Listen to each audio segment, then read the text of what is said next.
사랑하면 알게 되고 알게 되면 보이나니 그때 보이는 것은 전과 같지 아니하리라. 한 번씩 들어보신 경험이 있으신가요? 정조 때의 문인 문장가가 한문으로 이 글을 쓴 것을 유홍준 씨, 나의 문화유적 답사기 에서 유명하신 유홍준 씨, 그렇게 약간 변형해서 이 말을 했다고 합니다. 우리 다 같이 한번 읽어보실까요? 시작. 사랑하면 알게 되고 알게 되면 보이나니 그때 보이는 것은 전과 같지 아니하리라. 아멘. 아멘. 하나님 말씀은 아닙니다만 공감이 되죠.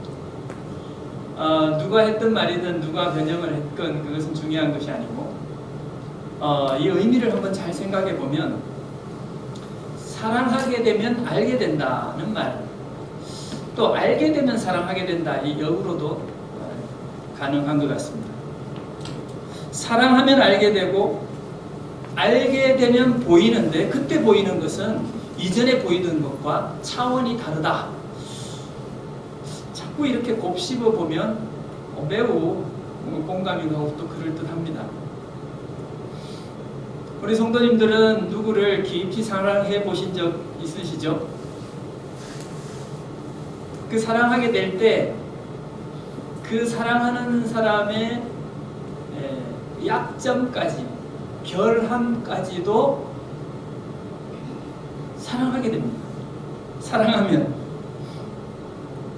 그런데요, 우리 속된 말로 미운 털이 박히면 모든 것이 다 미워 보여요. 강영우 박사, 한국인 최초의 맹인 박사, 우리 성도님들 잘 알고 계시리라 믿습니다. 미국의 그 차관보, 정책 차관보까지 지내셨지요. 최근에 저는 그분의 그 사모님 석은옥 씨의 그 스토리를 또 잠시 전에 들었는데요. 참 감동이 되더라고요. 그 강영구 박사가 실의와 절망, 중학교 1학년 때 축구를 하다가 실명을 해서 그 몸이 천냥이면 눈이 900냥이란 말을 하는데 그 사춘기 청소년이 실명을 한 그 절망은 어떻겠습니까? 근데 그것을 모든 것을 딛고 일어서서 결국은 참 하나님의 은혜 가운데 그가 그렇게 이루었겠지만 미 백악관의 정책 차관보까지 할 수 있었던 그 핵심 비결 중에 한마디가 바로 이 말이었다. 갖지 못한 한 가지를 불평하기보다 내게 있는 9가지를 감사하자. 내게 없는 이 시력 한 가지, 이거 없는 것에 불평하지 말고 내게 주어져 있는 이 9가지를 감사하자. 이것이 그를 거기까지 이끈 비결이었다고 그의 아내 되는 서건옥 씨가 그렇게 지금 강영호 박사님 돌아가셨죠. 사후에 그렇게 추억하면서 회고하면서 전해준 말입니다. 2021년 우리는 새해를 맞이했습니다. 이 새해에 우리는 어떠한 태도로 이 한 해를 열어가야 할까요? 사랑으로 충만하게 이 새해를 시작해야 할 줄 믿습니다. 특별히 하나님께 대한 우리의 마음의 자세와 태도, 그것을 이 연초에 되짚어 보는 것은 너무나 의미 있고 중요하다고 생각합니다. 그러한 차원에서 오늘 본문은 정말 중요한 그런 말씀이라고 생각됩니다. 왜냐하면 지난주에 계속해서 살폈듯이 지난주에 살핀 말씀은 땅을 정복하라, 다스리라는 명령이에요. 긍정적인 명령이죠. 근데 오늘 말씀은 따먹지 말라 하신 그 부정 명령인데 이것을 우리의 인류 조상 하와와 아담이 지키지 못했지 않습니까? 그래서 오늘날까지 저희들이 인류의 이 원죄의 고통 속에 있는 것 아니겠습니까? 그렇기 때문에 이 하나님의 최초의 명령, 따먹지 말라 하신 그 명령이 도대체 어떤 의미인지, 이것에 대한 우리의 태도가 어떠해야 되는지, 이것은 매우 중요하다고 하지 않을 수 없습니다. 이 따먹지 말라고 하신 이 명령에 대해서 우리 성도님들 어떻게 그동안 여기고 계셨나요? 이것은 우리에게 허용해 주시는 허용의 은혜인가, 아니면 금지의 명령인가, 어떤 것일까요? 오늘 말씀은 저 자신도 처음 신앙생활을 할 때, 또는 하나님께 이제 그 믿음의 이성이 발달하기 시작할 때, 하나님 도대체 왜 선악과를 만드셨어요? 하고 이렇게 좀 따지는 사춘기, 부모님한테 이렇게 항변도 하고 하는 우리 신앙의 단계에도 그런 단계를 거치지 않습니까? 한 번쯤 다 이런 질문을 했을 법합니다. 어쩌면 우리 가정에서 지금 청소년기 어린이들 신앙생활에 또 처음 의문을 가지는 분들은 이런 질문 한두 번씩 다 가지고 있습니다. 가정에서 예배드리는 우리 청소년들은 이런 질문을 벌써 넘어섰는지 모르겠습니다. 오늘 우리 목사님 자녀도 오셨는데 이런 질문을 넘어섰는지 모르겠어요. 우리 성도님들은 다 극복이 되셨습니까? 하나님께서 왜 이 선악과를 만드셨고 그것을 왜 따먹지 말라고 하셨는지, 이것에 대해서 클리어 하신지요? 다 알고 계시지만, 그러나 저는 한 번 더 이 연초에 이것이 하나님에 대한 우리의 태도와 하나님을 어떻게 여기느냐에 매우 중요한 키워드가 담겨있기 때문에 같이 생각해 보고 싶은 것입니다. 오늘 본문에서 먼저 우리는 따먹지 말라는 말씀에 주목을 해서는 안 됩니다. 그거 말고 앞에 우리에게 허락되어 있는 부분이 뭔지를 주목해야 됩니다. 그런데 우리 악한 습성 때문에 우리는 앞에 허락된 내게 주어진 10,000가지 은혜는 주목하지 않고 금지된 한 가지 거기에 주목해서 하나님은 나빠, 이렇게 하는 태도가 우리의 본성적인 태도예요. 그렇지 않습니까? 하나님 우리에게 무엇을 허락해 주셨습니까? 첫 번째, 아담에게 허락한 것이지만 아담에게 에덴 동산을 경작할 권한을 주셨어요. 우리 15절 말씀 잠시 한번 보실까요?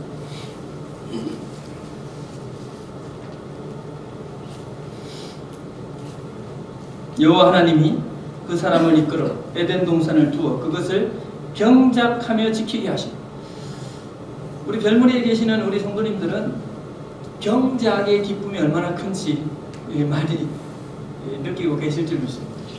우리 강장로님은 집 앞에 있는 텃밭, 그것 경작하는 기쁨에 넘어서서 저 아래 텃밭까지 경작하고 계시지 않습니까? 왜 그렇게 합니까? 경작할 때 이 기쁨, 이 채소들과 곡식들이 자라면서 정말 우리는 그저 물 정도 주고 거름 조금 주는 정도인데, 햇빛과 이 공기를 받아서 이 곡식들이 자라는 것을 볼 때 이 기쁨은 얼마나 큰가요? 경작할 수 있는 특권, 이것은 결코 작은 것이 아닙니다. 정복하고 다스리라고 명령하셨던 그 축복 역시 그러하지만, 그뿐 아니라 하나님께서는 동산에 있는 각종 나무의 열매는 몇 가지나 될까요? 우리 가정에서 예배드리시는 우리 자녀들하고 이렇게 과일 이름 대기 한번 해보시면, 1분 동안 과일 이름 대기를 한번 해보시면 몇 가지나 될 수 있을까요? 바나나. 장로님 무슨 과일 좋아하세요? 김장로님? 딸기, 복숭아. 이름 좀 도와주세요. 수박, 사과, 네, 무화과, 자두, 대추, 밤, 감, 호두. 아유, 감사합니다. 하나님께서 우리에게 허락하신 과일이 도대체 몇 종류나 될까요? 3,655가지요? 이루 헤아릴 수 없이 많은 것들을, 모든 것들을 다 허락해 주셨습니다. 이것을 아담에게 어떻게 말했냐면, 네 마음껏, 네 배가 허락하는 만큼 먹어라. 네 손이 자라는 만큼 따먹어라. 그것을 생각할 때 이 선악을 알게 하는 나무의 한 가지 금지된 것과는 비교할 수 없음에도 불구하고 우리에게 허락된 이 놀라운 축복에 집중하지 않고 그 금지된 한 가지를 주목하게 하는 것, 그것이 바로 미운 틀이 박히는 사탄의 전략입니다.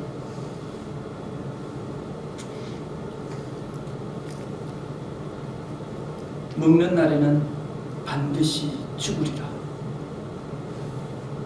먹는 날에는 반드시 죽으리라는 이 명령이 얼마나 큰 축복인지를 망각하게 만드는 것이 사단의 전략입니다.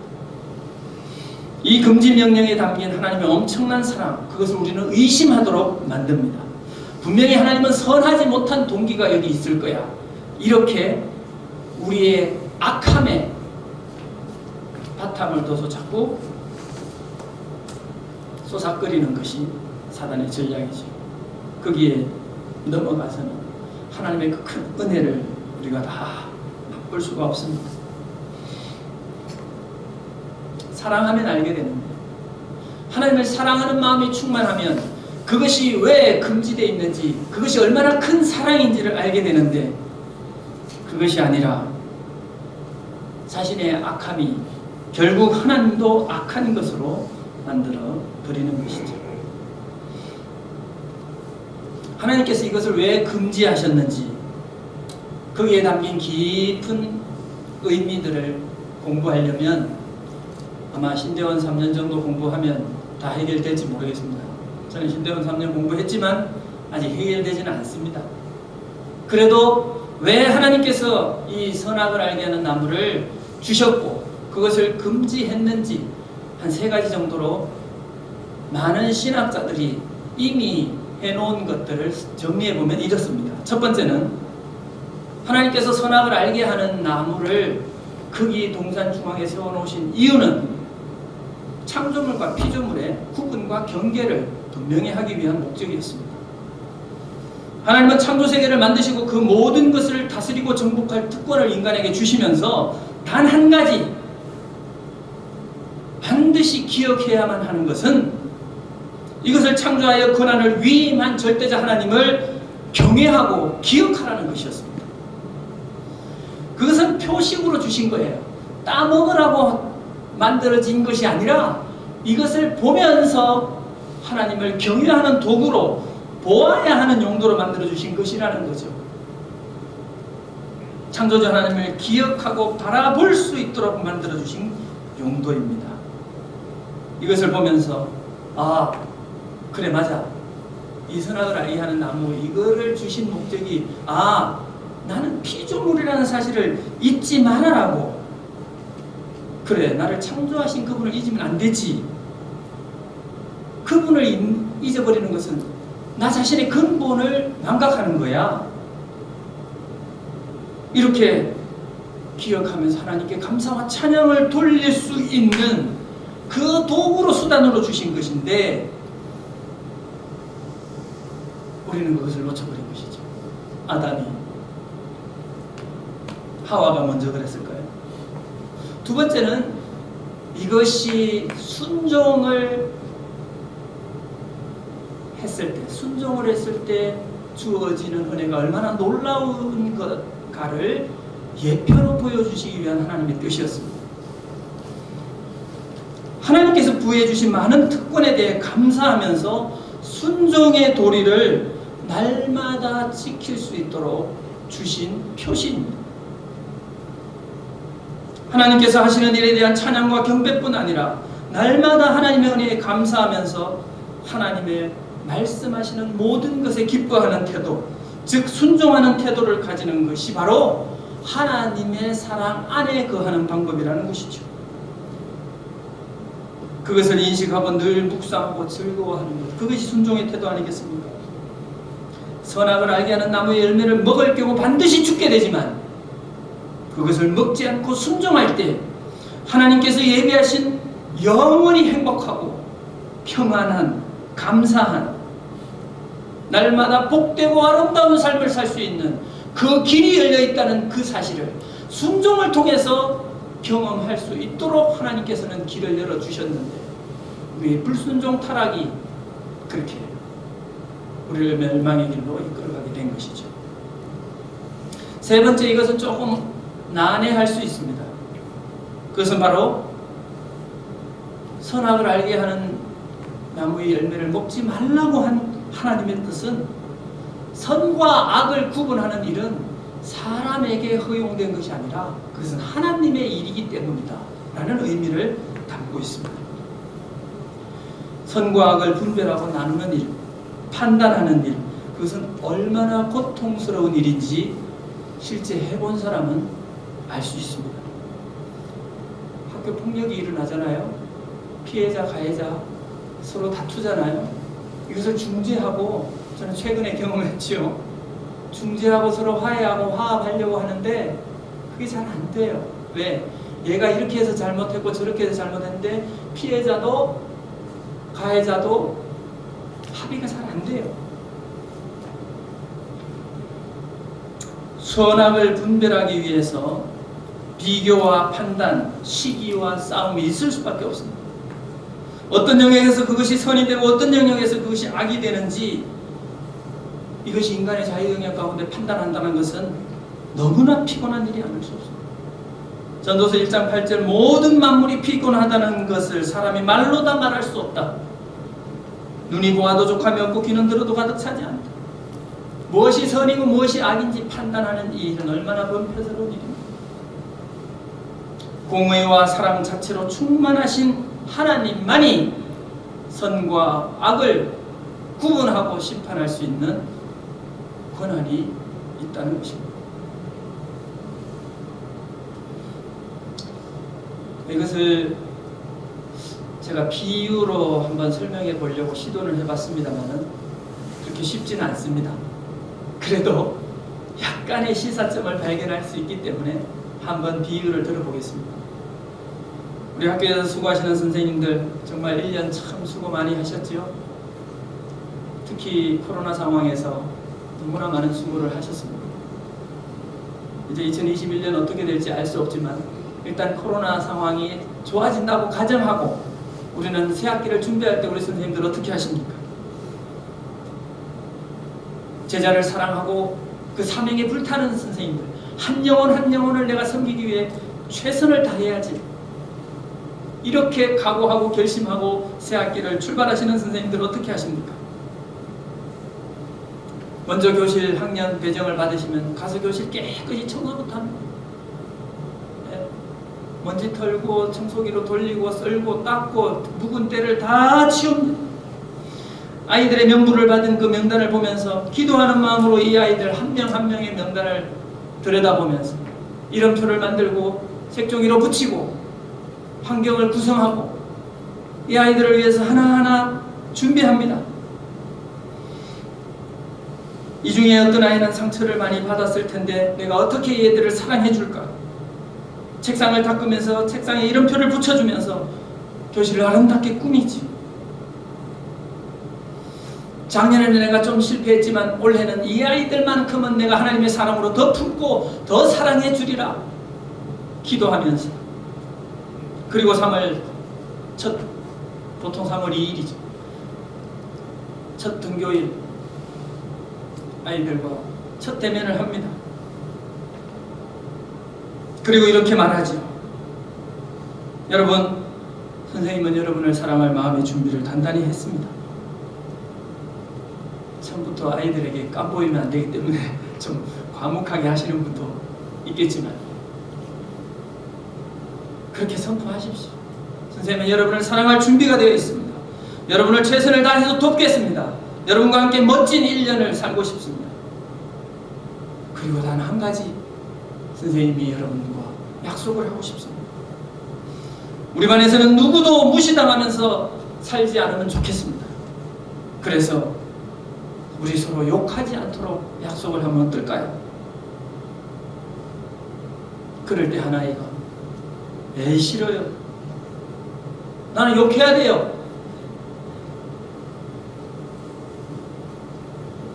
만약에 그렇게 할 때 그 선생님이 느끼는 그 좌절감, 아이들을 사랑하겠다고 했던 그 마음이 물거품처럼 되어버리는 그런 상황, 그뿐 아니라 그 하나이가 주동해서 야 우리 선생님은 괴짜야, 우리는 선생님을 싫어해, 같이 우리 선생님을 대적하자 라고 할 때에 그 선생님이 느끼는 좌절감,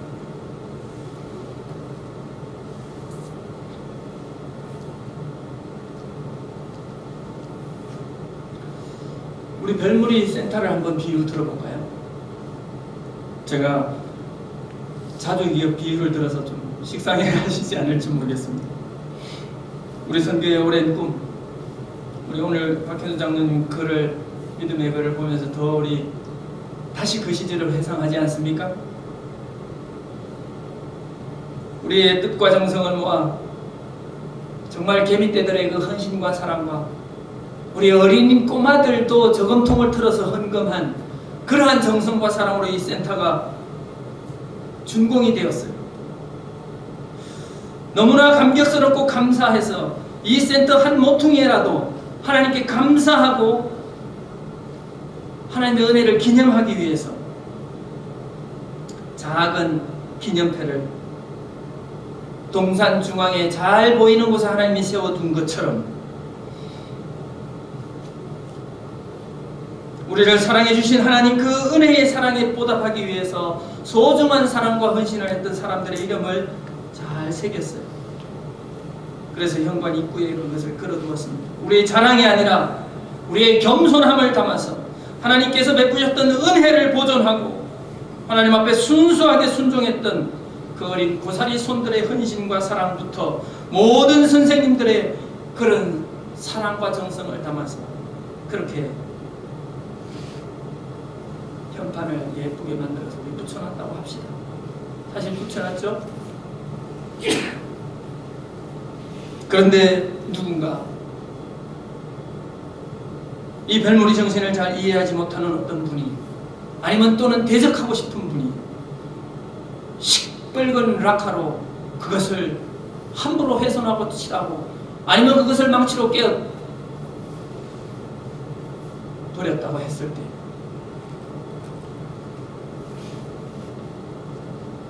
그거하고 좋게 비교되지 않는 그런 하나님의 참담한 심정이 바로 선악과를 하나님이 명하셨을 때 그것을 그렇게 하나님의 선한 의도를 받아들이지 못하고 거절하고 반역했던 우리 최초의 인류의 우리 조상의 행위였다는 사실을 사랑하는 성도 여러분 기억하고 계십니까?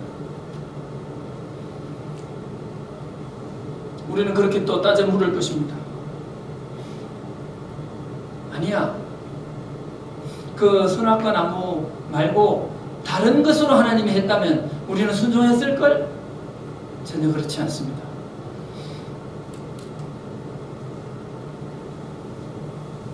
선악을 알게 하는 나무가 하나님께서 그것을 만들지 않았다고 하더라도 인간의 약한 본성은 또 다른 바벨탑을 쌓을 수밖에 없는 그 완악함이 그 인류의 원죄로부터 나오게 된 것입니다.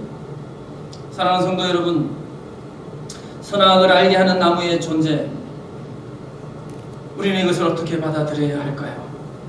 하나님께서 모든 것을 다 허용해 주신 그 허용의 은혜를 감사하는 믿음으로 받아야 할까요? 아니면 하나님을 대적하고 하나님을 배반하고 하나님께 대항하기 위한 우리의 자유의지를 사용하는 하나의 방편으로 생각해야 할까요?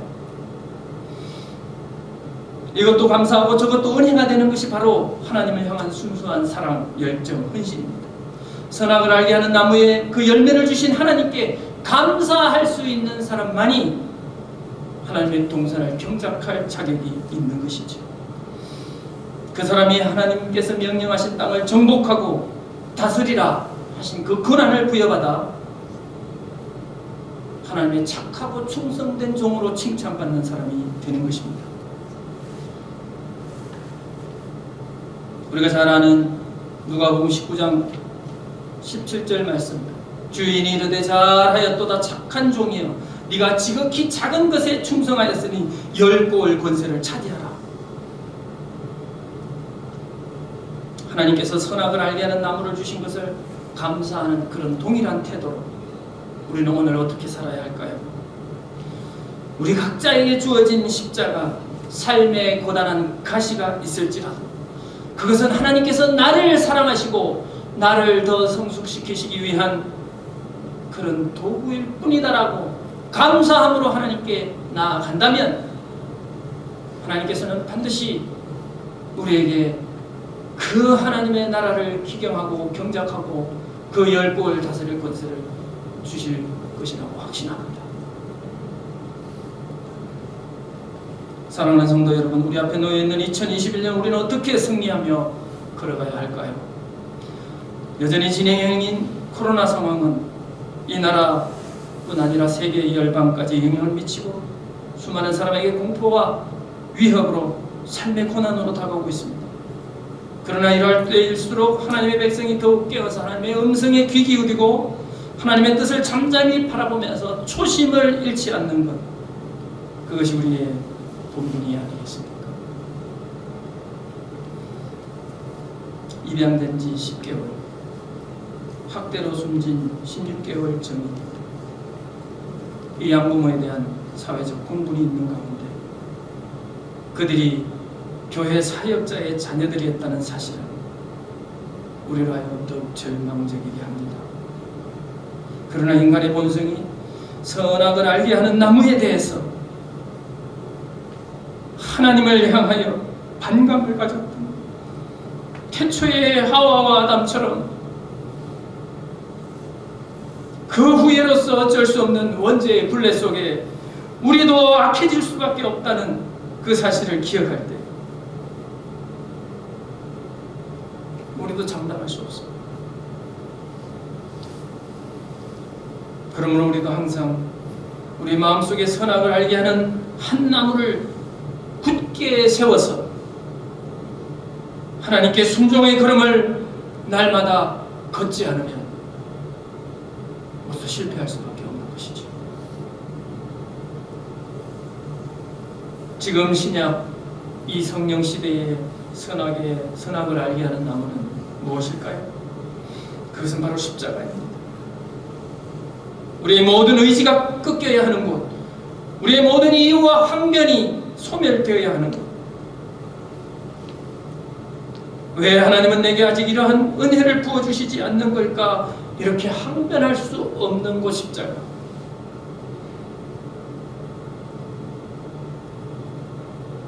십자가 앞에서도 아직 꺾여버리지 못한 나의 고집이 있나요? 하나님께서 내려놓으라고 순종하기를 원하시는 아직도 세워져 있는 나의 마지막 자존심은 있나요? 그것마저도 내려놓을 수 있는 은혜가 20년 초에 저와 여러분에게 필요한 것 아니겠습니까? 십자가와 죄는 서로 양립할 수 없습니다. 선악을 알게 하는 나무의 열매는 절대 따먹지 마라 하신 하나님의 음성은 십자가 위에서 내가 너의 죄를 다 사하노라 그렇게 절규하며 돌아가신 예수님께서 이제 이후로 더욱 죄는 모양이라도 버려라 하시는 절규로 오늘도 우리 가슴을 울리고 있지 않습니까? 사랑하는 성도 여러분, 이 선악을 알게 하는 나무를 주신 아버지 하나님의 뜻을 생각하면서 2021년을 십자가를 굳게 붙들고 승리해 나가는 저와 여러분 되시기를 주님의 이름으로 부탁드립니다. 기도하시겠습니다.